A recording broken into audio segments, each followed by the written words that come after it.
Returning from chemo with my daughter and her husband, we passed a Porsche dealership. He said, "That's my dream car." Without hesitation, she handed him my credit card.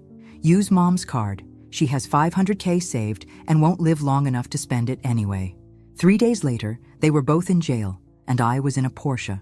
If you're watching this, subscribe and let me know where you're watching from. This story gets wild, and you're going to want to hear how it ends. The drive home should have been celebratory. Sarah's husband, Marcus, was unusually chatty from the driver's seat, talking about weekend plans and summer vacations like my future was suddenly guaranteed again. I watched the familiar streets of downtown Phoenix scroll past through the passenger window, feeling lighter than I had in almost a year. That's when we passed Henderson's luxury cars, and everything changed.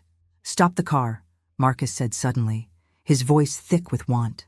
There, gleaming under the Arizona sun like a metallic jewel, sat a silver Porsche 911. "That's it. That's my dream car. I've wanted one since I was 16. He pulled into the lot before either Sarah or I could object, parking directly in front of the sports car like he was afraid it might disappear. Sarah rolled her eyes at her husband's boyish enthusiasm, but she was smiling. "Marcus, we're not buying a Porsche today. Mom just finished chemo, for heaven's sake." But Marcus was already out of the car, circling the Porsche like a predator studying prey. The salesman appeared as if summoned by the scent of money, his smile wide and practiced. "Beautiful car, isn't she?" the salesman said, extending his hand to Marcus. "Just came in yesterday. 2023 model, only 8,000 miles. Previous owner was a collector who barely drove it." Marcus's eyes lit up as he ran his fingers along the hood. "What's the asking price?" he asked, though I could tell from his expression that price was becoming irrelevant. $78,000, the salesman replied smoothly. "But for the right buyer, we might have some flexibility." Sarah and I exchanged glances. Marcus made good money as an engineer, but $78,000 was more than his annual salary. Still, watching him look at that car was like watching a man fall in love. "We should go," Sarah said gently. "Mom needs to rest." But I was watching Marcus's face, seeing something I'd never seen before. Pure, unfiltered desire. In the 3 years since Sarah's wedding, I'd grown fond of my son-in-law. He'd been around even longer, dating Sarah for 2 years before they married, and had always been supportive. He worked hard, treated my daughter well, and had been incredibly helpful during my cancer treatment. If anyone deserved a dream, it was him. That's when Sarah did something that stopped my heart. Without hesitation, without asking, without even a moment's pause, she reached into my purse, pulled out my credit card, and handed it to Marcus. "Use Mom's card," she said, her voice casual as if she were lending him a pen. "She has over 500,000 saved up, and honestly, she won't live long enough to spend it all anyway." The words hit me like a physical blow, the casual cruelty of it. The assumption that my death was inevitable, the fact that she'd obviously discussed my finances with her husband in detail. I sat frozen in the back seat, watching my daughter negotiate my own money away, while my son-in-law's eyes gleamed with greed I'd never noticed before. Marcus took the card, without questioning where the information about my savings had come from. The salesman was already pulling out paperwork, sensing an easy sale. "We can have this processed within the hour," he said, practically salivating. "Just need to run the card and handle the title transfer." I should have spoken up, should have snatched my card back and demanded an explanation. But I was still reeling from the chemical fog of my final treatment, still processing what I'd just heard. Instead, I sat in stunned silence as my daughter and son-in-law spent my money on a car I'd never be allowed to drive, celebrating my survival by planning for my death. The paperwork took 47 minutes. I know because I watched every second tick by on the dealership's wall clock, my mind slowly clearing as the reality of what was happening sank in. By the time Marcus was sliding behind the wheel of his new Porsche, I had made a decision that would change everything. 3 days later, I was sitting in my own silver Porsche 911, watching through the dealership window as my daughter and son-in-law were led away in handcuffs. But that's getting ahead of myself. First, you need to understand how a 68-year-old cancer survivor went from victim to victor in less than 72 hours. The ride home from the dealership was the longest 20 minutes of my life. Marcus drove his new Porsche ahead of us, while Sarah followed in our car, chattering excitedly about how handsome her husband looked behind the wheel. I sat in the passenger seat, my hands folded in my lap, saying nothing. The silence must have seemed like fatigue to Sarah because she kept glancing at me with concerned looks. "Are you feeling okay, Mom? Maybe we should have gone straight home instead of stopping." Her voice was gentle, caring, the same tone she'd used throughout my treatment. It was almost worse than the casual cruelty at the dealership. This returned to pretending she cared about my well-being. "I'm fine," I managed, though I was anything but. My mind was racing, replaying her words over and over. She won't live long enough to spend it anyway. The financial discussion they'd obviously had about me. The way Marcus had taken my card without hesitation, as if they'd planned this moment. When we pulled into my driveway, Marcus was already out of the Porsche, running his hands over every surface like a teenager with his first car. "Helen," he called out to me, using the name he'd called me since the wedding. "Come see how smooth this interior is. This leather is like butter." His enthusiasm was infectious, almost innocent, and for a moment I wondered if I was overreacting. But then I saw the way he and Sarah exchanged glances, a look that said they'd gotten away with something. Sarah's shoulders had relaxed in a way that told me she'd been nervous about my reaction. They'd gambled on my gratitude for their support during treatment, my exhaustion from chemo, my natural tendency to avoid confrontation. They'd calculated correctly until now. "You know what?" I said, forcing a smile. "I think I'd like to take a nap. The treatment always makes me tired." Sarah immediately shifted into caregiver mode, helping me up the front steps and fussing over whether I'd eaten enough lunch. "Should I make you some soup? Or maybe that ginger tea Dr. Morrison recommended?" "I'm fine, sweetheart, just tired." I let her tuck me into bed like I was a child, accepting her kisses on my forehead and promises to check on me in a few hours. Through my bedroom window, I could hear Marcus starting the Porsche's engine over and over, revving it like a motorcycle. The sound made my teeth ache. Once they left, I lay in bed staring at the ceiling for exactly 10 minutes. Then I got up, walked to my desk, and opened my laptop. If Sarah and Marcus wanted to discuss my finances, they were about to learn exactly how much money I really had. And more importantly, how a woman doesn't survive 68 years, raise 2 children, and beat cancer by being naive about people's motives. My first call was to Patricia Williams, my financial advisor at Phoenix National Bank. Patricia had been managing my investments since my husband David died 6 years ago, turning his modest life insurance policy and our savings into something substantial through careful planning and smart choices. She answered on the second ring. "Helen, how did the treatment go today?" Patricia's voice was warm with genuine concern. Unlike my daughter, Patricia knew my survival odds were actually quite good.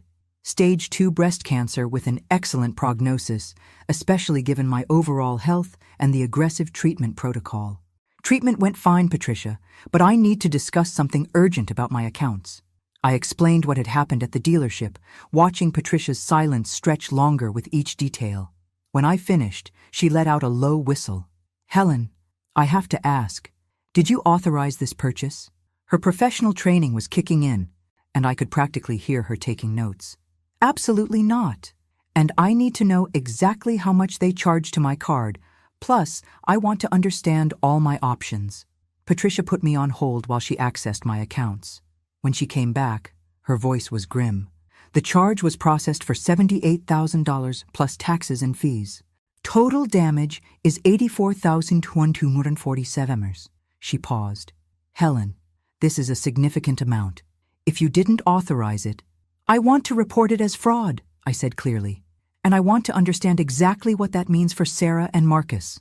Patricia walked me through the process. Since the purchase was over $50,000 and made without my authorization, it would automatically trigger a federal investigation. The dealership would be required to cooperate, providing security footage and documentation. If the FBI determined the purchase was fraudulent, Sarah and Marcus could face charges for felony fraud, identity theft, and conspiracy. The penalties could include significant jail time, Patricia warned. "Are you sure you want to go down this road? It's your daughter we're talking about." That question hung in the air between us. Was I sure? Was I ready to potentially send my only daughter to prison over a car? I thought about her words at the dealership, her casual dismissal of my survival, the way she'd discussed my money with her husband, like I was already dead, the calculation in her eyes when she handed over my card. "Patricia," I said quietly, "they're counting on me being too weak or too grateful to fight back. They're wrong." Then we move forward. I'll start the fraud report immediately and freeze the card to prevent any additional charges. As I hung up, I felt something I hadn't experienced in months. Not hope this time, but power. For the first time since my diagnosis, I wasn't the victim of circumstance. My second call was to Detective Ramon Santos at the Phoenix Police Department. Ramon had been David's partner for 12 years before David retired, and he'd kept in touch with our family ever since. When I explained the situation, his response was immediate and sharp. "Helen, this is serious stuff. Even if it's family, fraud is fraud." He paused. "Though I have to warn you, once this investigation starts, you can't just change your mind if things get uncomfortable." I assured him I understood the implications. Ramon promised to coordinate with the FBI Financial Crimes Unit and suggested I document everything: the timeline, conversations, any evidence of premeditation. That evening, Sarah called to check on me. "How are you feeling, Mom? You seemed tired earlier." Her voice was sweet, concerned, completely normal. It was like the afternoon at the dealership had never happened. "I'm feeling much better," I said truthfully. "In fact, I'm feeling stronger than I have in months." We chatted about dinner plans for the weekend, about Marcus's excitement over his new car, about my upcoming follow-up appointment with Dr. Morrison. Normal mother-daughter conversation that felt completely surreal given what I'd set in motion. After we hung up, I sat on my back patio with a cup of tea, watching the desert sunset paint the sky in shades of orange and pink. In 48 hours, the investigation would be complete. Security footage would confirm that I never consented to the purchase. Bank records would show the unauthorized use of my card. And my daughter and son-in-law would learn that underestimating a cancer survivor was the biggest mistake of their lives. But I wasn't done yet, because if they thought $78,000 was worth betraying me for, they had no idea what I was actually worth. The next morning, I woke up before dawn feeling more energetic than I had in months. Maybe it was knowing that my treatment was finally over, or maybe it was the clarity that comes from making a difficult but necessary decision. Either way, I had work to do. My first stop was Henderson's Luxury Cars, where I arrived just as they opened at 9. The same salesman who'd processed Marcus's purchase yesterday greeted me with the kind of enthusiasm reserved for customers who don't ask about financing. "Mrs. Winters, what a pleasant surprise. How can I help you today?" "I'm interested in looking at sports cars," I said, letting my gaze wander across the showroom. Something with character. Something that makes a statement. The salesman, whose nameplate read Jim Morrison, no relation to the singer he'd assured me yesterday, lit up like Christmas morning. "We have several excellent options. What kind of statement are you looking to make?" I smiled, thinking about Sarah and Marcus probably still asleep at home, dreaming about their new toy. The kind that says I'm not going anywhere anytime soon. Jim showed me 3 different cars, but I kept coming back to a particular model. A silver Porsche 911, identical to the one Marcus had purchased with my money, except this one was a 2024 with only 300 miles on it. "How much?" I asked, running my fingers along the hood just as Marcus had done yesterday. "This one's $82,000, Jim said, but it's worth every penny, top-of-the-line features, barely driven." I pulled out my checkbook, the same account Sarah and Marcus had violated, and wrote a check for the full amount.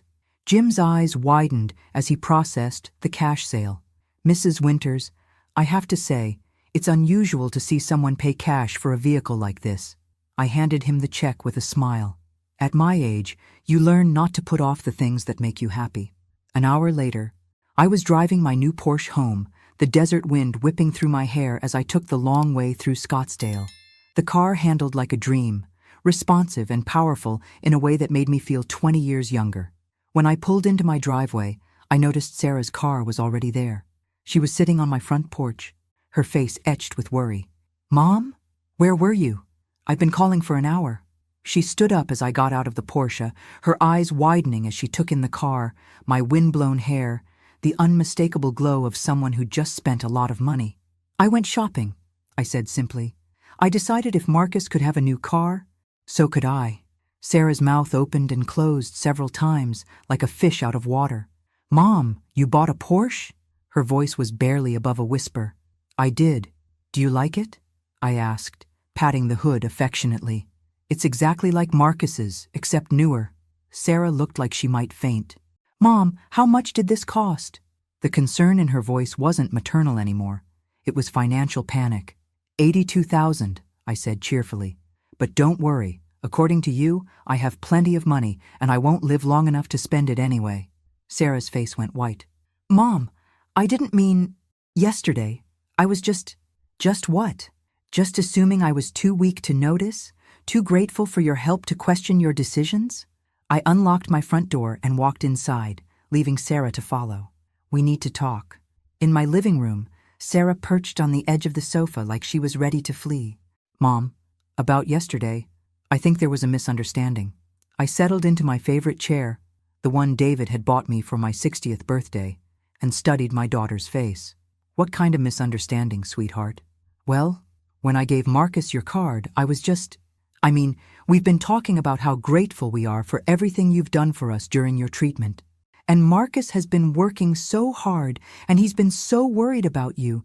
And when I saw how much he wanted that car, she was babbling now, her carefully constructed justification falling apart under examination. So, you decided to spend my money as a thank you gift to your husband?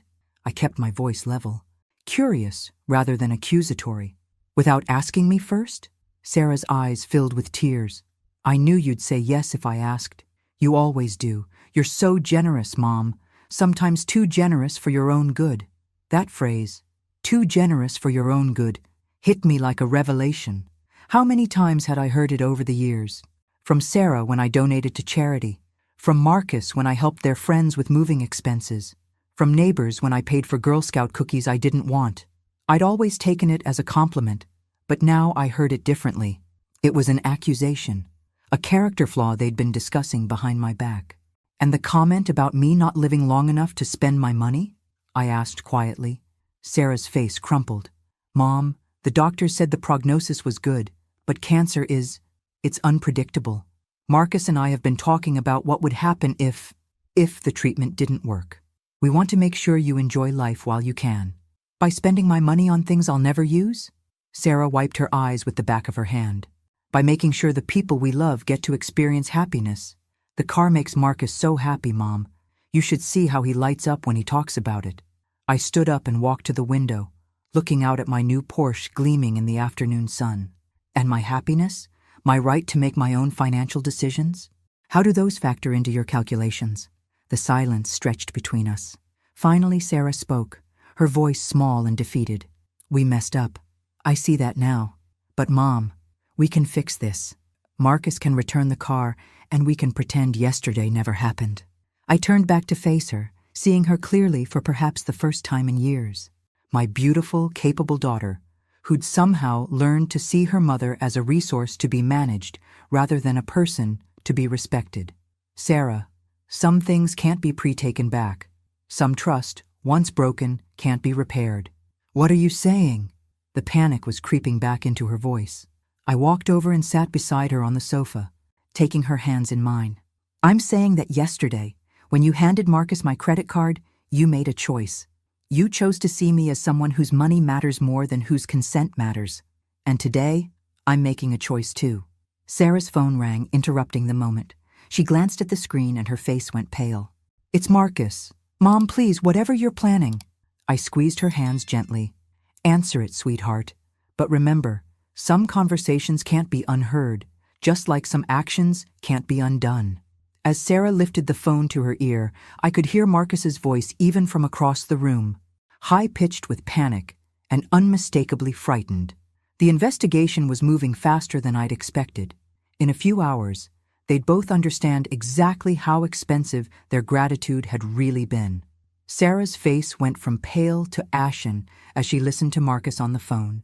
Even from where I sat, I could hear fragments of his panicked explanation. FBI agents, fraud investigation. They took the car.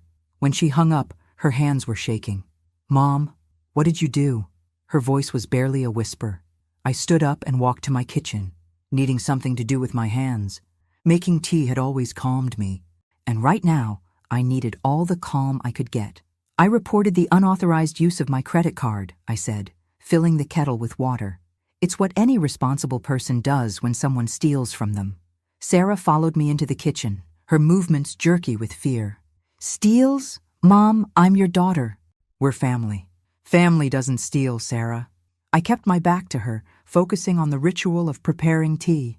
Earl Grey, 2 sugars, a splash of milk, the same way I'd been making it for 40 years. Family asks permission. Family respects boundaries. Family doesn't assume you're too weak or too dead to make your own choices. I could hear Sarah crying behind me. Soft sobs that once would have made me drop everything to comfort her. Today, they sounded like the tears of someone who'd finally realized the consequences of their actions. Marcus is at the police station, she said. They're questioning him about fraud. Federal fraud, Mom. Do you know what that means? I turned around, leaning against the counter as I studied my daughter's face. It means the government takes stealing seriously, even when family members do it. The kettle whistled, and I poured water over the tea bags, watching the clear liquid slowly turn amber. It means there are consequences for treating people like ATMs. But you gave me access to that account years ago. For emergencies. Sarah's voice was desperate now, grasping for any legal foothold that might save them. I nodded thoughtfully. I did give you emergency access for medical bills, home repairs, genuine crises. Was Marcus wanting a Porsche an emergency?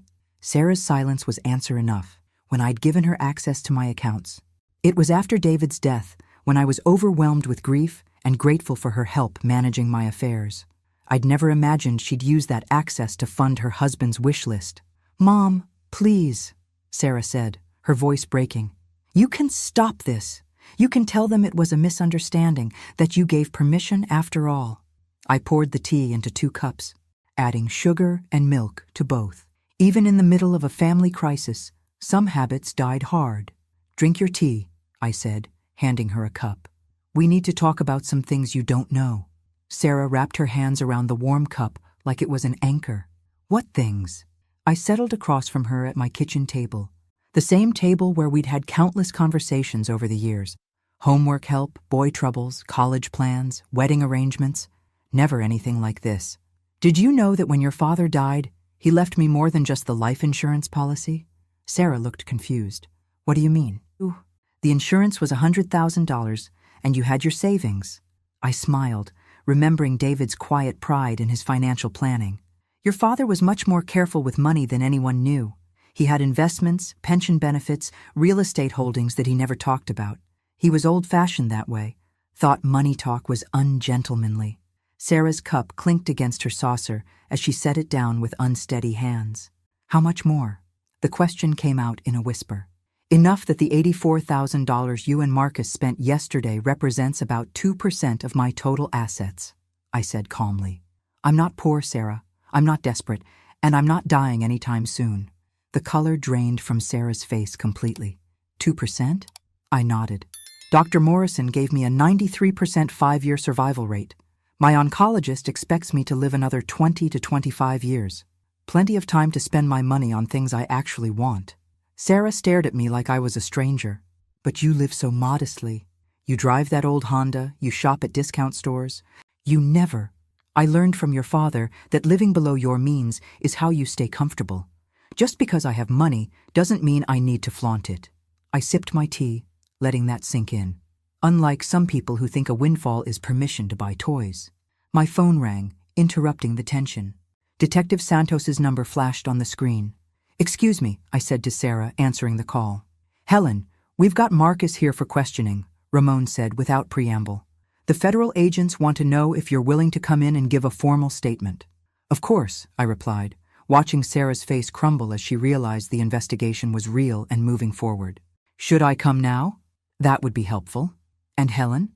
You should know that your son-in-law is claiming his wife told him you'd given permission for the purchase. The agents will want to ask you about that specifically. After I hung up, Sarah was staring at me with a mixture of fear and something that looked almost like respect. You're really going to testify against us? I finished my tea and stood up. I'm going to tell the truth, Sarah, that I never gave permission for the purchase and that you and Marcus took my card without authorization. The rest is up to the investigators." Sarah started crying again, harder this time. "Mom, please. Marcus could go to prison. I could go to prison. We're talking about our lives here." I paused at the kitchen doorway, looking back at my daughter. At 32, she was still beautiful, still capable of breaking hearts with her tears. But she was also old enough to know better. "You should have thought about that before you decided my money was yours to spend," I said gently. "Actions have consequences, sweetheart. It's a lesson I should have taught you better when you were younger." As I gathered my purse and keys, Sarah followed me to the front door. "What happens now?" she asked. I looked out at my silver Porsche, then at her tear-stained face. "Now you and Marcus learn what it costs to underestimate a cancer survivor who's tired of being everyone's piggy bank."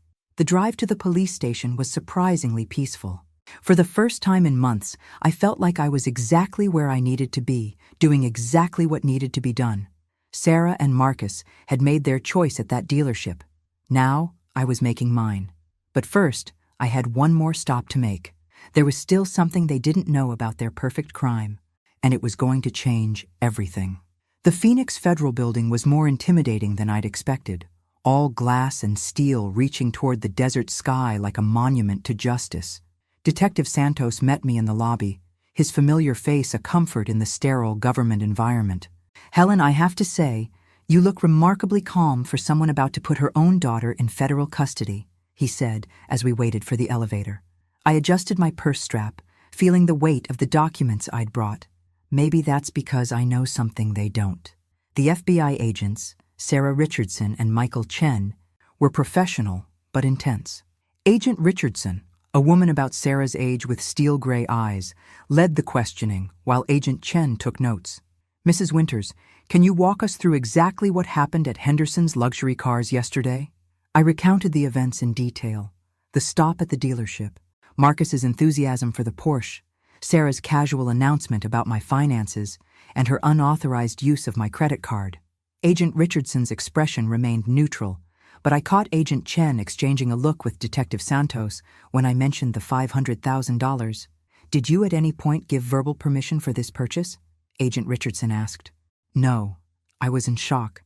I'd just finished my final chemotherapy treatment, and my daughter was discussing my death and my money like I wasn't even there." Agent Chen leaned forward. "Mrs. Winters, your daughter claims she had previous authorization to use your accounts for family expenses." I opened my purse and pulled out a folder I'd prepared that morning. She did have emergency access, which is why I brought these. I spread the documents across the conference table. Bank statements showing every transaction Sarah had made over the past 3 years, each one carefully highlighted and annotated. Emergency dental work for her husband, $4,200. Emergency vacation to Hawaii, $8,500. Emergency kitchen renovation, $15,000. I looked up at Agent Richardson. Apparently everything in their lives qualifies as an emergency except asking my permission first. Detective Santos whistled low. "Helen, how much are we talking about total?" I'd spent 2 hours this morning with my calculator and banking records. Over the past 3 years, Sarah has withdrawn $127,000 from my accounts. The Porsche purchase was just the largest single transaction. Agent Chen's pen stopped moving. "Mrs. Winters, are you saying this pattern of unauthorized access has been going on for years?" I nodded. "I've been documenting everything, but I kept making excuses. She was helping me after David's death. She was supporting me through cancer treatment. She was family. I convinced myself that family meant sharing everything." Agent Richardson studied the bank statements. "This goes beyond simple fraud. We're looking at a pattern of financial exploitation spanning multiple years." She looked up at me. "Mrs. Winters, I have to ask, are you prepared for the full scope of charges this evidence could support?" That was the question I'd been dreading and anticipating all morning. "Agent Richardson, how much trouble are Sarah and Marcus actually facing?" She consulted her notes. "Based on the single credit card incident alone, we're looking at federal fraud charges that could carry 5 to 10 years. With this pattern of financial exploitation you've documented—" She paused. "We could be talking about significantly more time." I felt the weight of what I'd set in motion settling around me like a heavy blanket. And if I choose not to pursue the additional charges? If I limit this to just the Porsche incident, Agent Chen answered, you can't choose which federal crimes to prosecute, Mrs. Winters. Once we have evidence of criminal activity, the decision to proceed belongs to the federal prosecutor, not to you. The room fell quiet, except for the air conditioning humming overhead. I thought about Sarah sitting in my kitchen this morning, crying over tea and asking what would happen next. She'd had no idea that her unauthorized access to my accounts over the years had created a paper trail that could put her in prison for decades. Mrs. Winters, Agent Richardson said gently, there is one factor that could significantly impact the charges and sentencing. I looked up hopefully. What factor? Cooperation and restitution. If your daughter and her husband cooperate fully with the investigation and make complete restitution for all unauthorized transactions, that could influence how the prosecutor handles the case. Complete restitution would be $127,000? Agent Chen nodded. Plus interest, penalties, and court costs. We're probably looking at $150,000 total. That number hung in the air between us. I knew exactly how much money Sarah and Marcus had in their accounts, because Sarah had been complaining about their finances for months. They had maybe $20,000 in savings. If that. They don't have that kind of money, I said quietly. Then they'll need to figure out how to get it, Agent Richardson replied. Liquidate assets, secure loans, sell property. The court won't be sympathetic to defendants who spent money they couldn't afford to repay. As I prepared to leave the federal building, Detective Santos walked me to my car. Helen, I have to ask, are you okay with how serious this has become? I looked back at the building where my daughter and son-in-law were probably being processed for federal crimes. Ramon, for 3 years I've been the family ATM. I've watched them spend my money on luxuries while I shopped at thrift stores and worried about being a burden. Yesterday at that dealership I realized they weren't just taking my money, they were taking my dignity. And now? I unlocked my Porsche, still strange and wonderful after just 1 day of ownership. Now they're going to learn that every choice has a price, and some lessons are more expensive than others.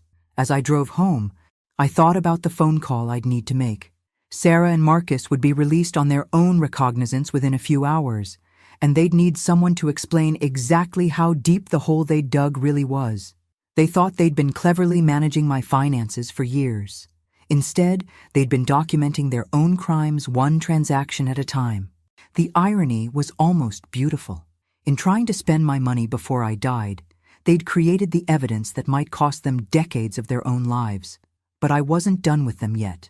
There was still one more surprise waiting.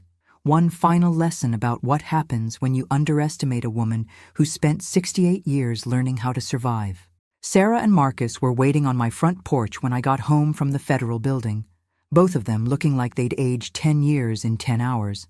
Marcus's face was pale and drawn, his usual confidence replaced by the hollow-eyed look of someone who'd just seen his future evaporate. Sarah's tears had dried, leaving her makeup streaked and her expression eerily calm. "Mom," Sarah said as I walked up the front steps, "we need to talk." I unlocked my front door and gestured for them to follow me inside. I imagine you do. In my living room, they sat together on the sofa, holding hands like survivors of a shipwreck. Marcus spoke first, his voice hoarse from hours of interrogation. "Helen, I need you to know that I never intended for this to become what it's become." He cleared his throat.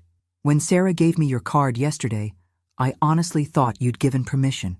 I settled into my chair, studying their faces. "And when she told you I had $500,000 and wouldn't live long enough to spend it, what did you think then?" Marcus winced. "I thought she was being dramatic. You know how Sarah gets when she's emotional." Sarah shot him a sharp look. "Don't put this on me, Marcus. You were practically drooling over that car before I said anything about Mom's money." "So now you're turning on each other?" I observed. How quickly family loyalty disappears when consequences arrive. They both looked stricken, and I almost felt sorry for them. Almost. "The FBI agents explained what you're facing," I continued. "Federal fraud charges, possibly conspiracy, definitely financial exploitation of an elderly person." "Mom?" "Please," Sarah said, her voice breaking again. "We know we messed up, but there has to be something we can do. Some way to fix this. I leaned back in my chair, feeling strangely peaceful despite the chaos surrounding us. There is one way, according to the agents. Complete restitution plus cooperation with their investigation. Marcus sat up straighter. How much restitution? I pulled out the folder of bank statements I'd shown the FBI. $127,000 you've taken over the past 3 years, plus interest and penalties. They estimate about $150,000 total. The silence that followed was deafening. Finally, Marcus spoke, his voice barely above a whisper. We don't have that kind of money. I nodded sympathetically. I know. Your mortgage is $2,400 a month, your car payments are $800, your credit cards are nearly maxed out, and your savings account has about $18,000 in it. Sarah stared at me in shock. How do you know our exact finances? I smiled. Sarah, sweetheart, I've been listening to you complain about money for 3 years. You've told me every detail of your financial struggles, usually right before asking me for help. I opened the folder wider, showing them highlighted sections of their unauthorized withdrawals. Emergency dental work, emergency vacation, emergency furniture, emergency car repairs. Funny how every emergency coincided with something you wanted but couldn't afford. Marcus was reading over the documents, his face growing paler with each page. Jesus, I didn't realize how often we'd stolen from me? I finished gently. The word you're looking for is stolen, Marcus. Sarah was crying again, but quietly this time, like she'd finally run out of dramatic energy. Mom, what are we going to do? We could go to prison for years. Our lives are ruined. I stood up and walked to the window, looking out at my silver Porsche gleaming in the late afternoon sun. Your lives aren't ruined, Sarah. They're just more complicated now. I turned back to face them. And I'm going to help you, because that's what mothers do. Both of them looked up hopefully. You'll tell the FBI it was all a misunderstanding? Marcus asked. I shook my head. No, Marcus, I'm going to tell them the truth. But I'm also going to help you raise the restitution money. Sarah looked confused. How? We don't have any assets worth that much. I walked over to my desk and pulled out another folder, this one containing documents they'd never seen. Actually, you do. You just don't know it yet. I spread the papers across the coffee table. Property deeds, investment portfolios, bank statements from accounts they didn't know existed. When your father died, Sarah, he left instructions for his estate that I never fully explained to you. Sarah picked up one of the documents, her hands shaking. This is a deed to property in Sedona. I've never heard of this address. I nodded. Your father bought that land 30 years ago as an investment. It's worth about $200,000 now. I pointed to another document. This is his pension fund that's been earning interest for 6 years. This is a trust fund he set up for you when you were born. Marcus was staring at the papers like they were written in a foreign language. Helen, what are you saying? I sat back down, feeling the weight of years of secrecy lifting off my shoulders. I'm saying that David was much more financially sophisticated than anyone knew. He didn't just leave me comfortable, he made sure Sarah would be comfortable too, when she was mature enough to handle the responsibility. Sarah's voice was barely a whisper. How much? I consulted the most recent statements. Your inheritance, which I've been managing since your father's death, is worth approximately $180,000. The number seemed to echo in the quiet room. Combined with liquidating the Sedona property, you have enough to make full restitution and still have money left over. But why didn't you tell me? Sarah asked, her voice a mixture of confusion and anger. Why did you let me struggle, let us worry about money, when there was this whole inheritance waiting? I met her eyes steadily. Because over the years, I began to notice changes in your attitude about money, about what you felt entitled to. Your father made me promise not to give it to you until you learned the value of money, until you learned to respect other people's financial boundaries. After watching how you handled my accounts these past 3 years, I knew he was right to be concerned. Marcus was doing calculations in his head. So we can pay back the money and avoid prison? I nodded. You can make restitution, probably negotiate plea deals that avoid significant jail time, and start your lives over with a better understanding of consequences. Sarah was staring at the inheritance documents like they might disappear. But Mom, if I have this money, why did we spend years taking from your accounts? That was the question I'd been waiting for. Because it was easier to take from me than to wait for what was rightfully yours. Because you assumed I was too old, too sick, or too grateful to notice or care. I gathered up the papers, holding Sarah's financial future in my hands. Your inheritance comes with conditions now. Conditions your father never anticipated, but that have become necessary. Sarah and Marcus both looked at me with growing apprehension. What conditions? First, complete restitution to my accounts within 30 days. Second, formal letters of apology acknowledging that you stole from me, not borrowed. Third, you'll attend financial counseling to learn how to manage money responsibly. I paused, letting that sink in. And fourth, you'll never have access to my personal accounts again, ever. Marcus nodded quickly. Those seem reasonable. Helen, we're grateful for this chance to make things right. But Sarah was looking at me with an expression I'd never seen before. Not gratitude, but something closer to calculation. And if we refuse these conditions? If we decide to take our chances with the federal charges? I smiled, recognizing my daughter's rebellious streak finally emerging in full force. Then you go to prison, and your inheritance goes to the Phoenix Children's Hospital in your name. Either way, you won't be spending my money anymore. The room fell quiet as Sarah and Marcus absorbed the reality of their situation. They could accept help with strings attached, or they could face federal charges with their pride intact. It wasn't much of a choice, but it was more than they'd given me at that dealership. We accept, Marcus said finally. We accept all the conditions. Sarah nodded reluctantly. We'll do whatever it takes. I stood up, feeling lighter than I had in years. Good. Then we'll start the restitution process tomorrow. Tonight, I'm taking my new Porsche out for dinner to celebrate my recovery. As I gathered my purse and keys, Sarah called out, Mom, are we going to be okay? Our relationship, I mean? I paused at the front door, looking back at my daughter and son-in-law. They looked young and scared and genuinely sorry for the first time since this all began. Sarah, for the first time in 3 years, we have a chance to build a relationship based on mutual respect instead of financial dependency. Whether we're okay depends on whether you can learn to see me as your mother instead of your bank account. As I drove away in my Porsche, windows down and music up, I thought about the strange journey from victim to victor. It had started with a casual betrayal at a car dealership and ended with a family that might finally understand the difference between love and exploitation.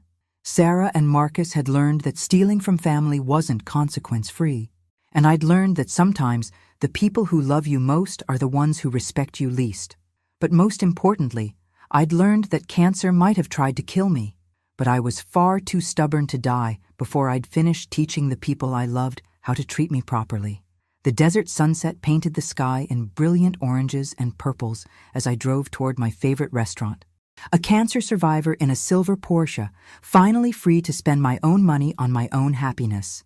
And if that wasn't worth celebrating, nothing was. 3 months later, Sarah and Marcus had completed their restitution, attended financial counseling, and rebuilt their relationship with money and with me. The federal charges were reduced to misdemeanors with community service, and they were slowly earning back my trust through actions rather than words. But that's another story entirely. This one ends with a simple truth. Never underestimate a woman who survived cancer, raised children, and finally learned that love without respect isn't love at all. It's just exploitation with prettier packaging. And sometimes the best revenge is simply refusing to be anyone's victim ever again. Thanks for listening. Don't forget to subscribe and feel free to share your story in the comments. Your voice matters.